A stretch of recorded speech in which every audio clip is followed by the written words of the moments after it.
4G school کے اس on line طرز تعلیم میں آپ تمام کا استقبال ہے۔ جماعت ہفتم مضمون تاریخ سبق نمبر 1 کی ویڈیو یقیناً آپ نے دیکھی ہوں گی۔ اگر آپ نے ہماری وہ ویڈیو نہیں دیکھی ہے تو ہمارے چینل 4G اسکول کو سبسکرائب کیجئے اور اس کی پلے لسٹ میں جماعت ہفتم کے فولڈر میں آپ اس ویڈیو کو دیکھ سکتے ہیں۔ چلیے اس ویڈیو میں ہم اس سبق نمبر 1 تاریخ کے ماخذ کے سوال جواب حل کرنے میں آپ کی کچھ مدد کریں گے۔ سوال نمبر 1 میں آپ کو ایک معمہ دیا ہوا ہے جو آپ کو خود سے حل کرنا ہے۔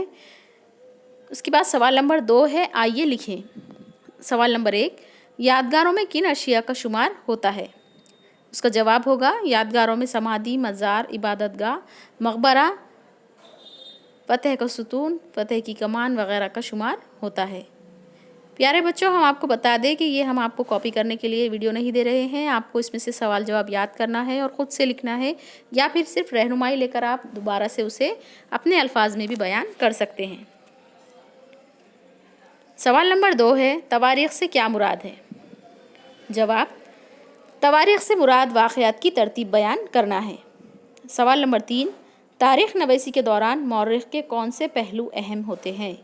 جواب، تاریخ نویسی میں مورخ کی غیر جانبداری، تحقیقی مزاج اور مستقل مزاجی بہت زیادہ اہم ہوتی ہے۔ سوال نمبر 3، گروہ سے الگ لفظ تلاش کر کے لکھیے۔ اس میں آپ کو کچھ تاریخی ماخذ کے نام دیے ہوئے ہیں جو گروہ سے تعلق نہیں رکھتا، اسے علیحدہ کرنا ہے۔ مادی ماخذ، تحریری ماخذ، غیر تحریری ماخذ اور زبانی ماخذ۔ تو اس میں صحیح جواب ہوگا غیر تحریری ماخذ۔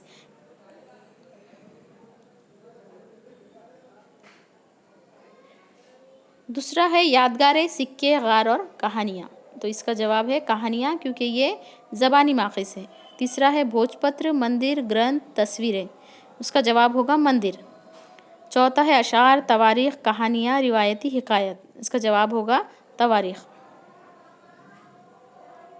آئیے اب آگے کے سوالات دیکھتے ہیں۔ سوال نمبر 4 ہے، وضاحت کیجیے۔ آپ کو کچھ نکات دیے ہوئے ہیں، آپ کو اسے واضح کرنا ہے۔ سوال نمبر 1 ہے، مادی ماخذ طبعی۔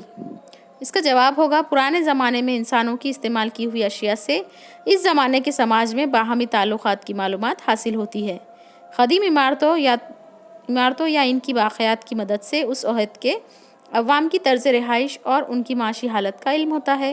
انہیں مادی ماخذ کہتے ہیں۔ غیر تحریری ماخذ، انسانوں نے فن تحریر سے واقف ہونے کے بعد اپنے تجربات اور آس پاس پیش آنے والے واقعات کو لکھ کر رکھنا شروع کیا۔ ان تحریروں سے ہم نے اس عہد کی عوامی زندگی، نظریات و خیالات، تیج و تہوار، کھانے پینے کی چیزیں وغیرہ کی معلومات ملتی ہے۔ ان تمام اشیاء کو تاریخ کے ماخذ کہتے ہیں۔ تیسرا ہے زبانی ماخذ۔ عوامی روایات میں اشعار، لوک گیت، لوک کہانی وغیرہ زبانی طور پر نسل در نسل منتقل ہوتے رہتے ہیں۔ یہ